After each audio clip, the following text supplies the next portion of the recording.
in Genesis, man, it's really loud. We're in Genesis chapter 6. Maybe it's not. See you guys.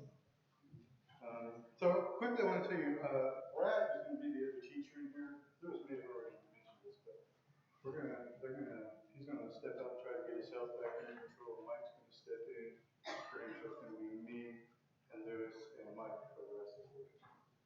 All right, so we're in Genesis chapter 6, which we're probably not even going to get to tonight. The elders told me that I can kind of camp out around Sludge for a little while, and we'll get into some good discussion about this. So hopefully we might get to it by the end of class, but definitely Wednesday night. But we're going to look at a lot of background stuff today about Noah and the flood itself. I want to begin with a quick prayer. Our Father in heaven, we're grateful to be here in class this morning together. All of us have our own Bibles to read from, your word, to dig into what you're trying to tell us and understand how we can glorify you and encourage each other to get to heaven. I pray for each person here and their spiritual development, and I pray for forgiveness of sins for everyone here. I also ask God that you please be Orby and Janet this time, and please watch over them and bring them back to their health, as well as many others in the congregation that are struggling with different things. Pray to be with all the kids downstairs this morning. I pray that their hearts take in your word and it becomes what leads them in this life, and that they will be the next generation of people that will glorify and be the light in this world for you. I pray as parents and adults that you give us wisdom and discretion to lead them in this world and to guide them and to protect their souls. I just pray that you watch over us and give us strength in Jesus' name. All right, so now that I've got everybody's captive audience, I'm going to talk about some stuff that's been on my mind for a long time that really only Jennifer knows about. Kind of one of those elephant in the room sort of things that nobody ever talks about. This is an ingrown hair. So now I can teach class and everybody can not sit there and be like, what is on his face? So I'm going to talk for this week. Hopefully they'll get that taken care of. It's really annoying and hurtful. I'm tired of it. So when the others asked me to participate in this class, I was kind of excited because this is a part of the Bible that's really interesting to me. There's a whole bunch of verses and stuff that I don't understand, and there may not ever be a solid answer to understand them, but it's worth digging into, and God put it in there for a reason. I believe every word is chosen for a reason for us to dig into and to try to understand. And this story in particular is just, it's hard to wrap your mind around what happened and how God got to a point that he was ready to destroy mankind. So, when you try to imagine what the world would have been like at that time, you can't even really wrap your mind around it. Like I said, you've got one verse, the verse that talks about the world was filled with violence. And we'll talk about that here in a minute. But when you talk about this, when you think about the story of Noah, to just be frankly honest about it, my faith really struggles with parts of the story. To me, it's kind of one of those stories that there's so many questions about how that could come about, how God can. Obviously you believe that God can do all things, but maybe I'm alone here. But it's just one of those stories that seems so far-fetched, so far out of the realm of reality that to really understand it is just something that you have to dig into and try to understand why God would want to kill his own creation, wipe out all the creation on the earth. And then you have Noah, one man and his family out of all the people of the earth that God finds righteous and decides to come and tell Noah to build a boat. So try to put yourself in that position. God says, in 120 years, I'm going to destroy the earth with a flood. Someone comes, he's a farmer, and someone comes and tells you to build a boat. First off, you're like, shipbuilding is probably a little bit out of your wheelhouse. if you're a farmer. And then, but it says he does it without question. He does what God asks. And then it kind of dawned on me, like, what if God did write this out exactly how he made the earth flood for 40 days and opening up the chasms of the deep? And what if he told us all the questions that could raise their mind about the flood? Would there be any room left for me to grow my faith in the understanding of this story? So Noah, that kind of it slapped me right between the eyes that God asked Noah to do this incredible thing that Noah probably had no understanding of what was fixing to happen, and he just does it. God asks us to read every word of the story and how it happened and believe every word of it.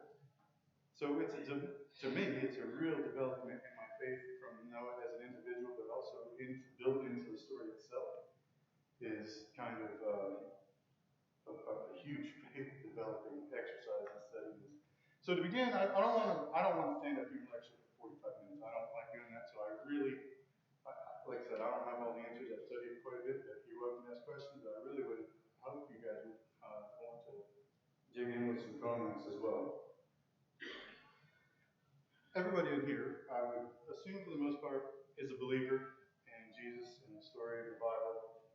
And we could probably all agree that the two most significant events in history are the crucifixion and resurrection of Jesus, followed by the flood. One of those events, most of mankind, I would say better than half, believe that Jesus came. I don't know if Michael may know, but a lot of the world believes that God is real and that Jesus came to earth and sacrificed his life. And whether they live to follow the way God asks us is another story. But most people, even Christians, myself included, I just admitted to you guys, struggle with the story of the flood as a real historical event. Am I alone in that? Not that I struggle, sorry, I misworded it. I do not struggle with it as a historical event. I struggle with how it's presented to us and how to understand it. Am I alone in that? That's probably a better way to understand it. I guess I am, sorry. All right, so we're going to get a long ways here. Rose. I don't think it's how we each approach it, I think, is how it can challenge us. You know, it's interesting that Jesus even refers back to Noah. You know, and said, hey, they were having fun up until the day Noah went into the ark. And then after that, it wasn't fun. Yeah, so I don't want anyone to walk away from what I just said. I firmly believe the flood is a historical event that happened exactly the way that God wrote it in the Bible. I have a hard time wrapping my mind around how it happened, and that's why I was interested in this. And I'm going to get to what you just talked about in a minute. But the simple fact is that no matter what questions I have about it, Jesus quoted from it, and Peter. So if you turn your Bible to Matthew chapter 24, we're going to read verses 37 and 38.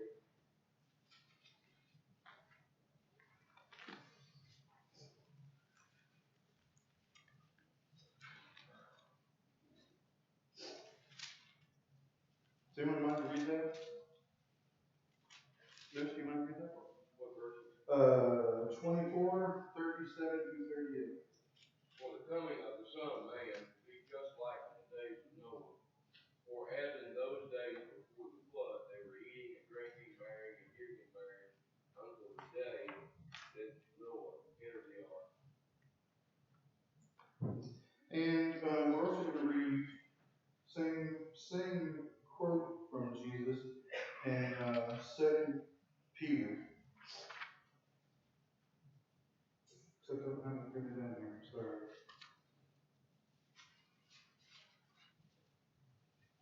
Anyway, essentially it says the exact same thing, except Jesus adds on the end the kind of small detail that all of humanity will be destroyed in the Luke verse versus the Matthew verse. Okay, so just in the days of Noah, so also will be in the days of the Son of Man. People will be eating, drinking, marrying, and being given in marriage. Up to the day of Noah entered the ark, then the flood came and destroyed them all. And then in 2 Peter chapter 3, Peter says, knowing this first, that scoffers will come in the last days with scoffing, following their own desires. They will say, where is the promise of his coming? For ever since the fathers fell asleep, all things are continuing as they were from the beginning of creation. For they deliberately overlook the fact that the heavens existed long ago, and the earth was formed by the water and through the water by the word of God, and that by the means of all these the world that then existed was deluged with water and perished. Sometimes I think that obviously we can't, we've never seen a flood like this.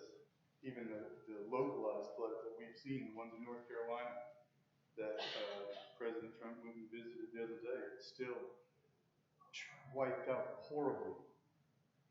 Floods do damage like nothing else. And I think that we read over the story sometimes and think about when Jesus says that they were all destroyed, and Peter says that a deluge of water destroyed the earth. When you think about there's all this old art from way back. In fact, in the past few years, they found a mosaic tile in somewhere. I should have put a picture of it on here, but it's the earliest depiction of Noah's Ark, and it's in mosaic tiles, and it's pretty amazing. And that kind of stuff is amazing. The fact that this happened, the whole world was destroyed, but the horror of it, I think, is what we kind of overlook sometimes. When Lewis talked about chapter 5, and it ends up with Noah's father, Lamech, and it says that Lamech had other sons and daughters. What does that mean? Or what could that mean? When the flood got drowned in the flood. If they were still alive, yeah. So Noah went in the ark, God sealed him in the ark, and his family members, some of his brothers and sisters could have possibly been outside screaming in horror. And I think that when we read through this, you can't really imagine it, you can't understand it, so you kind of almost like the crucifixion. It's one of those things you study about every Sunday, but this one is a lot here. So I wanted to look at some verses here. In Genesis chapter 1 and verse 31, Lewis talked about, in this when he talked about creation, God saw that all that he had made, and it was all very good.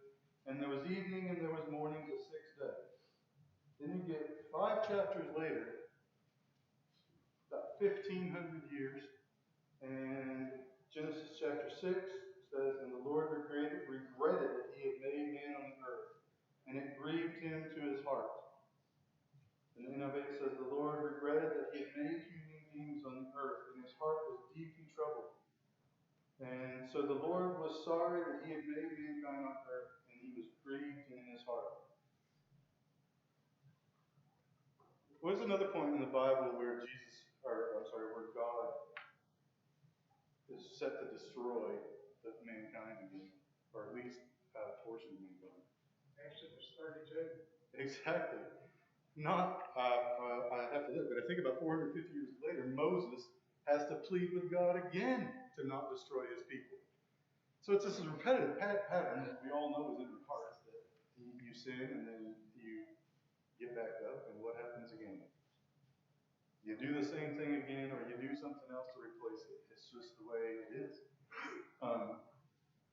But boy, the earth had to have gotten really bad for God to want to destroy all humanity. At least in the time of Moses, it was the Israelites. Yeah. Now, Brian, to me, what you're talking about in Moses and what you're talking about in this flood gives us a wonderful picture of how God despises sin so much. He despises sin so much because in Exodus, he was very, very, very angry at the end of the 32nd chapter. He was going to destroy mankind, every one of them. And of course, Moses, tried to save his people because he spent a lot of time with them. He knew what they was, but to me, when it says that God is light and in him is no darkness, that means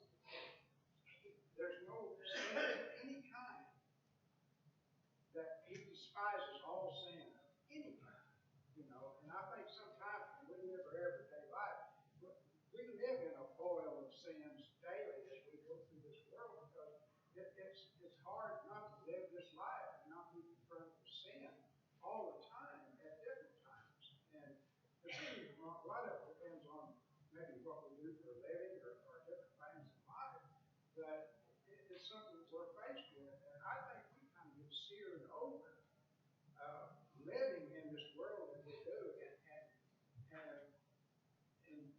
they're describing kind of the same thing in this chapter that we live in today, because, you know, I mean, there's a lot going on in this world. There is, and no one's to know what comparatively wise society is like versus then. All we know is that God wasn't happy with it then, and we know what God's not happy with now, and what to do about it. What the question here is, you know, how did God get from being extremely pleased with what He made to regretting it? Here's a question for you. How do you understand regretting it, or did God make him? Did God think that He made a mistake? No. Good. I'm glad everybody unanimously thinks that. That's not. Yes. They had free will, and if Noah, if he told Noah to build the ark, I'm sure Noah was telling them about God, and they just said no. Yeah, absolutely right. Hey, Brian. Yes, go ahead. I think about this kind of often. Kind of want to put the pre-flood world into perspective to today's world. Today, imagine if today this was the only congregation in the Forest Church, and there were 8 people, and the rest of the world was with you. That was the pre-flood world. There were 8 righteous people on earth, and it had been 1,600 years. There probably was easily 1 billion people, and 8 of them were faithful to God. That's how wicked the pre-flood world had gotten. We think the world's bad today. It's nothing like the pre-flood world. Yeah, maybe so. Probably so. Yeah, Mom. Well, when we're studying about Cain and Abel, God told them how He wanted to be worshipped. So the people at the time of Noah, they knew about God.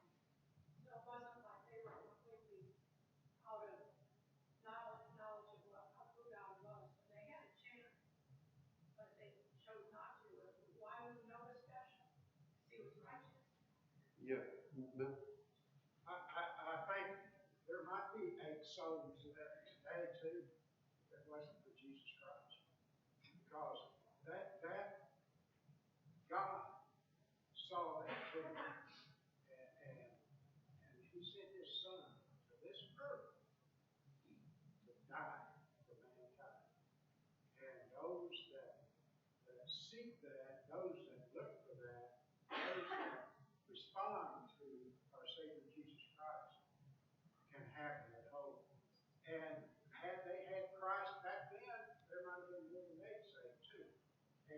But today, that's a blessing that we have in our God in heaven, is we have our Lord and Savior Jesus Christ. Yeah, one of those 8 souls, Jim, was in direct line of that. God obviously knew that. And, again, Mitch.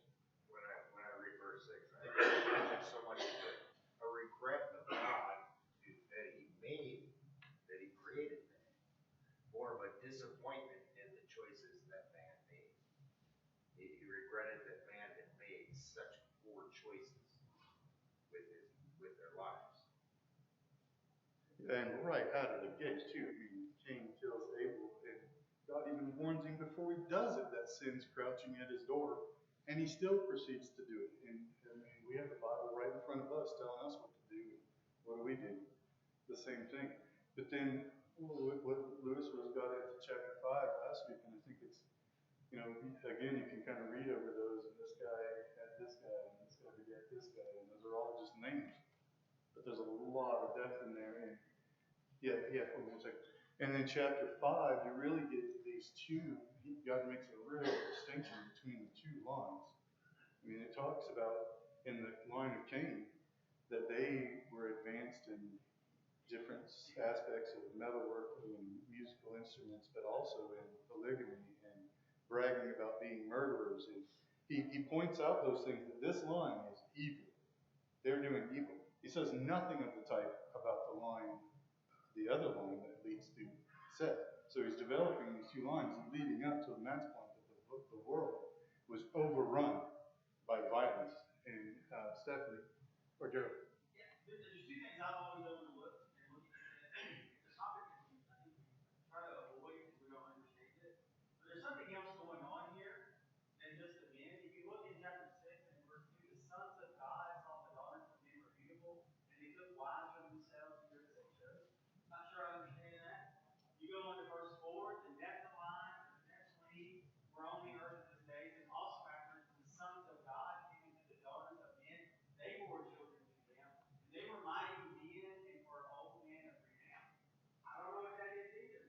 But there's definitely two things going on here that aren't going on today. I haven't seen the sons of God or daughters. I've never been a Nephilim or Nephilim today. So something else is going on that could make him regret this, but I don't know. I don't understand that. That's okay. It's okay. Something else is going on. Yeah, I definitely agree, and you're a little bit ahead of me. We're going to probably get to that on Wednesday night. So I'm trying to set up how we got to this point. All right. So God says, now the earth, in chapter 6, verse 11, God says, now the earth was corrupt in God's sight and was full of violence. So I'm going to pronounce this probably wrong, but the Hebrew word is Va Tamali Are Hamas. You guys recognize any of those words? Even the ones that I got one right, Hamas, yes.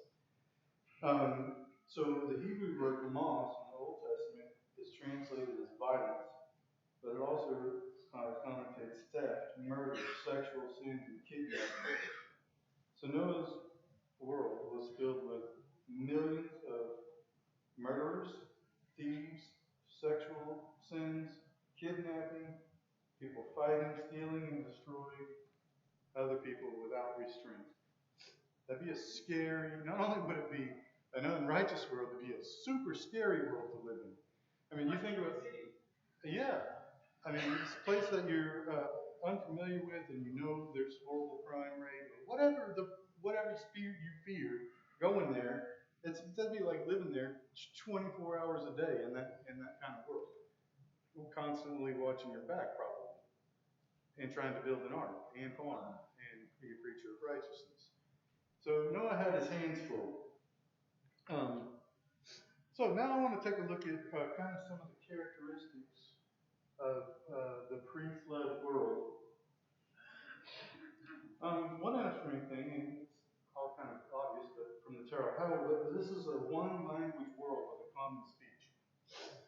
Gerald, what would happen to commerce if we lived in a one-language world? It explodes. It'd be amazing. It would explode. What would happen to the population if we lived in a one-language world? Same thing, for multiple reasons. I mean, if you lived in a one-language, we talked about being billions of people, Matt did a minute ago. This would definitely add to that. If human society had a universal language, you know, our population could potentially grow, accelerate significantly through just in the social complex, economic things, and the way that we can interact and trade and share knowledge. Our population would advance faster, and so by the time of the flood, you know, it talks about them building musical instruments and we're in the Bronze Age and using metal. I can never say the word. Metallurgy, what is it? Metallurgy. There. But I think that's a little maybe understating how developed society could have been. I think that they were building cities, and I think that 1,500, 1,600 years after creation, they probably had quite a bit going on. And there were probably quite a lot of people on the earth at that point. And Ryan, the thing that they were gay in, that had no language, Yeah. that would be stress, especially if you give them the skill of metal and music. Music is a language, and music is not something I can play music, and I feel like I'm an educated person, and I've never learned how to play music. So, it seems like there's more going on here, according to those facts. Yeah. So a lot of times when you read through the story, you have to necessarily infer or speculate. That's a horrible word in Bible class, but you you can kind of read between the lines about some of the stuff that was kind of going on by some of the clues, man. I think something we need to keep in mind as we think about the pre-flood world. When Adam was created, he was created perfect. There was not a flaw in him. He was also created fully grown with full adult mental capabilities. He was probably the most intelligent person that ever lived because he was perfect. There was not a flaw. I agree. And he lived in a perfect world with a perfect Yet when environment. they sinned, God cursed everything. One of the things that he cursed was our ability to live forever. Well, scientists, when they look into the genomes, they usually find 3 mutations per generation. So, if we count the number of generations in chapter 5, there's roughly 20. So, there were not very many mutations from Adam to Noah. These people were incredibly intelligent. That's how they figured out how to mine ore and do all that very early on. They learned how to make music. They invented music. They were incredibly intelligent. Yeah, I agree. And I think to think anything less is They were not, understating that. as evolution wants us to believe, they weren't apes that were becoming man. They were perhaps more intelligent than we are. But we have more knowledge than they do because we've had more time to learn things. Just, I want you to think about that. Metal, you just don't go pick up metal off the road. You have to know how to get metal and make metal, get the right minerals and all that. Maybe metal was just laying around back then, but because of today, so that whole concept of being able to do that means they were more advanced than we possibly think they are. Yeah, absolutely. Who knows how much knowledge was lost in the flood? Yeah, I know. And Because after the flood, all the knowledge was contained in Noah and his family. Yep, I know. So dinosaurs. Ark obviously had dimensions, right? So there's lots of ways you can go about this. But the long and short of it is, yeah, I believe there was dinosaurs on the Ark, and I think that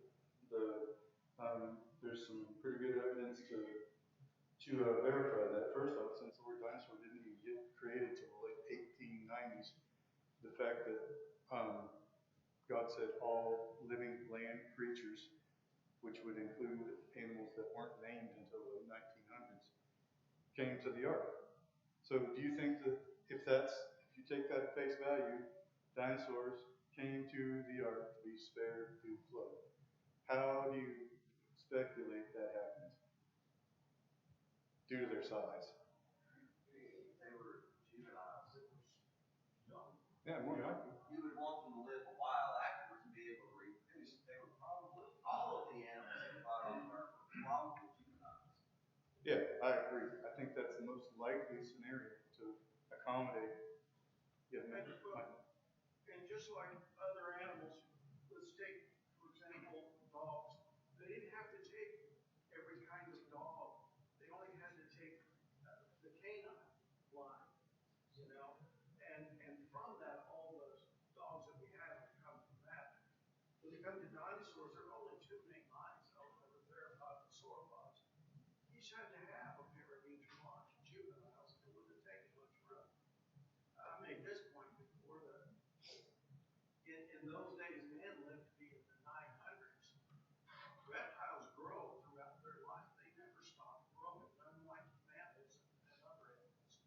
If man lived 900 years, if a dinosaur could live 900 years, how big would it be? Or if a reptile could live that long, how big would it be? Because it continued to grow. And so I don't think we should be too surprised by this stuff. No, I don't either. And we didn't have to take the 2 kinds on. Hold on 1 second. I agree. And you may not know this now, but the theropods, that would be Tyrannosaurus rex, of that kind of nature. You know what kind of clade family order they belong to? Birds.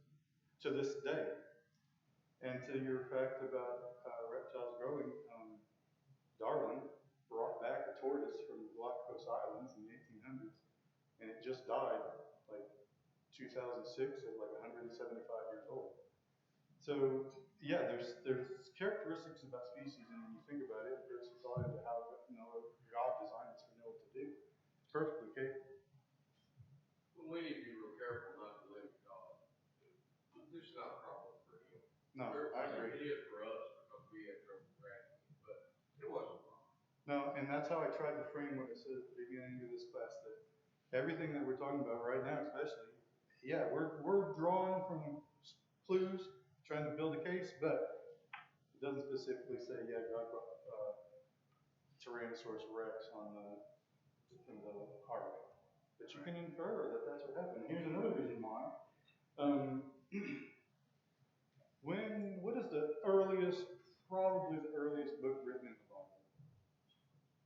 Huh? Job. So what's talked about in the book of Job? It talks about the behemoth,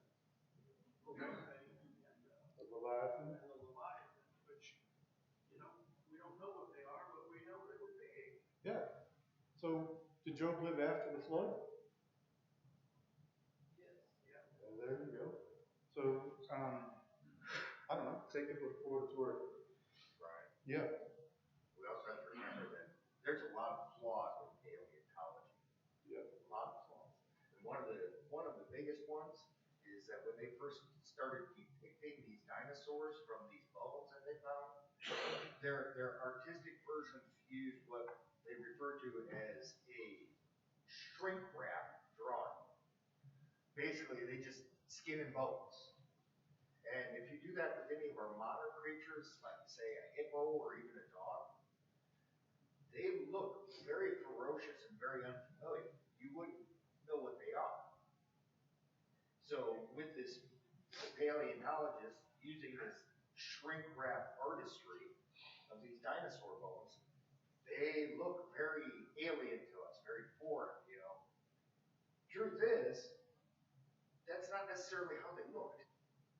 And if we could actually see depictions of them how they actually look, we might readily recognize them as creatures that are still around today, just much larger.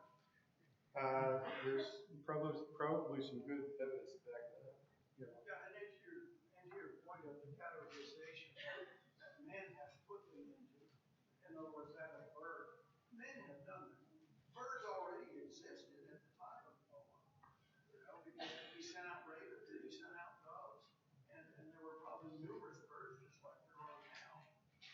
And so I don't think, I would never infer that birds came I'm from not. reptiles, but modern paleontologists, they try to make that inference. They do, and I'm sorry if I made that. I was just simply saying that there's a classification of animals that's the same as that, and we were talking about smaller animals that could be.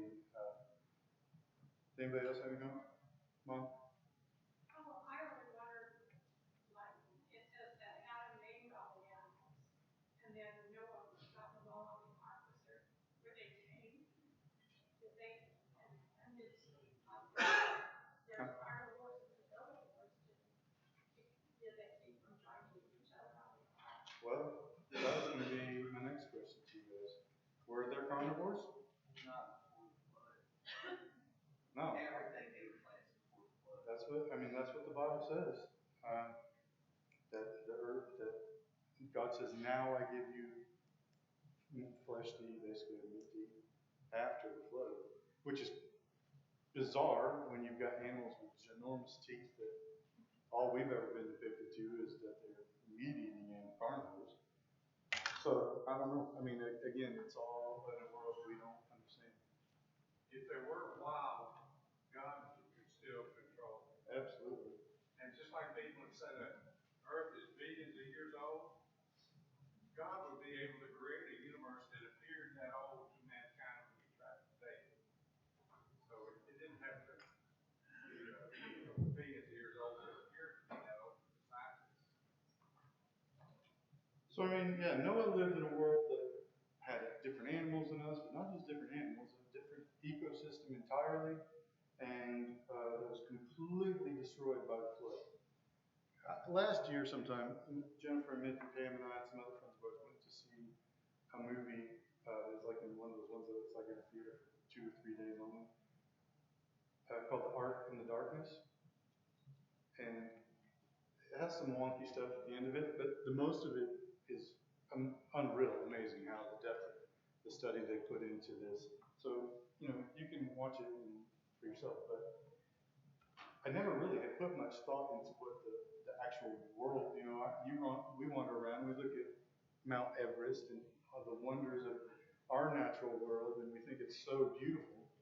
But what do we see in our world, really? The devastation and the death of what was before. Mount Everest is more than likely a byproduct of Pangea supercontinent breaking up during the flood and the plates colliding together and pushing up the Earth. So when it talks about the flood waters reciting over the Earth 22 feet, what do you normally think of? Or over the mountains 22 feet? What do you typically think? Mount Everest. Was Mount Everest probably there? No. So, and when you look at the ecosystem of the Earth, it probably was a far different place anyway, with mountains, but smaller mountains. I mean, mountains are mentioned in the Bible. The fossil record bears out that there was lots of low-lying, flat, swampy areas because they have millions and millions of marine fossils that are in really shallow seas, unlike today's deep oceans, possibly because the deep oceans were formed when God exploded the Earth. What did they just recently find, I think within the last year, underneath the Earth's mantle? More ocean water, more water than is on the top of the ocean, on the surface now. And I admit it's probably one of those fake news things, but I don't think it was. I looked at some other things, and they just recently discovered this. Never knew that it was there. Water under, just exactly like God describes. But Noah lived in a land with gigantic dragonflies that there's fossil record of, ginormous pterosaurs with over 50-foot wingspans. So, you hear stories about eagles coming down and taking people's Yorkies. Watch your kids when you got pterosaurs coming around with 50-foot wingspans, even though I guess they weren't carnivores, but whatever. You can think about a lot of different things. Mushrooms that were probably 20 feet high. So, just the visual sights, millipedes, probably 8 feet long. So if you don't like bugs and insects, this was not the world for you.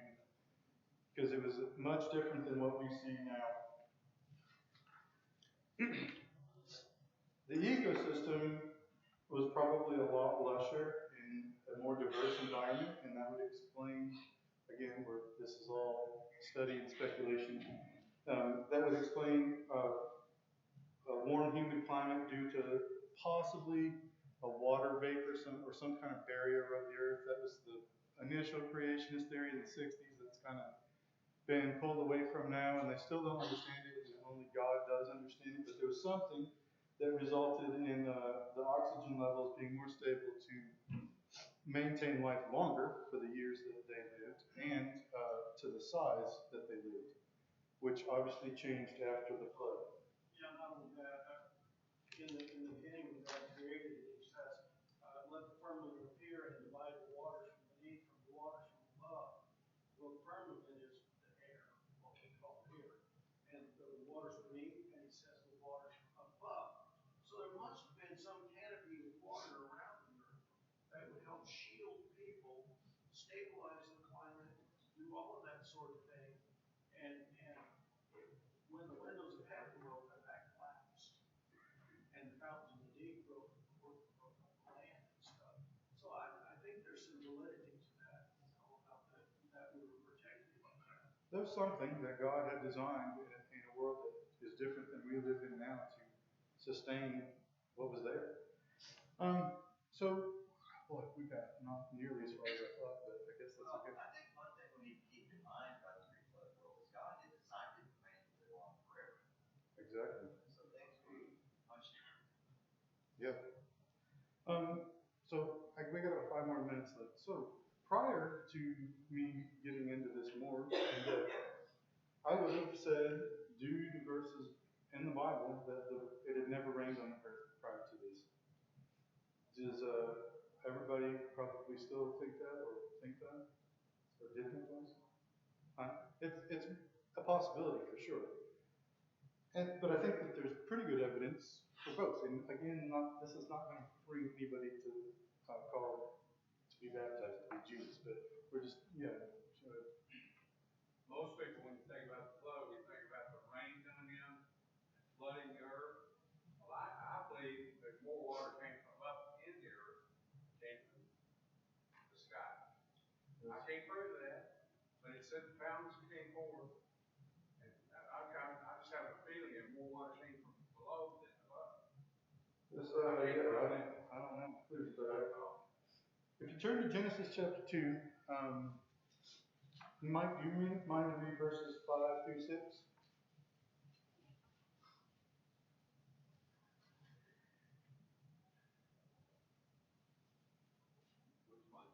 Oh, sorry, yeah, you. Yeah. Oh, sorry. 5 through 6. Yeah. Before any plant of the field was in the earth, and before any herb of the field had grown, for the Lord God had not caused it to rain on the earth, and there was no man to till the ground. But a mist went up from the earth and watered the whole face of the ground. So that seems pretty straightforward, right? He says God hadn't made it to rain on the earth. But what did you say? It basically said up until that point. Was there anybody there to till the ground?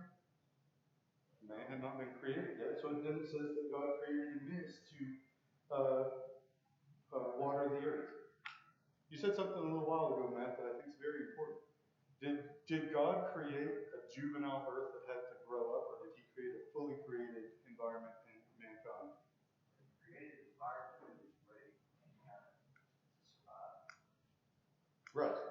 But I think that this rain can be kind of important because we just throw that out like it's fact that no, it had never rained before the flood. But this verse says that prior to the creation of man, this is how God did it, that it had not rained on the earth.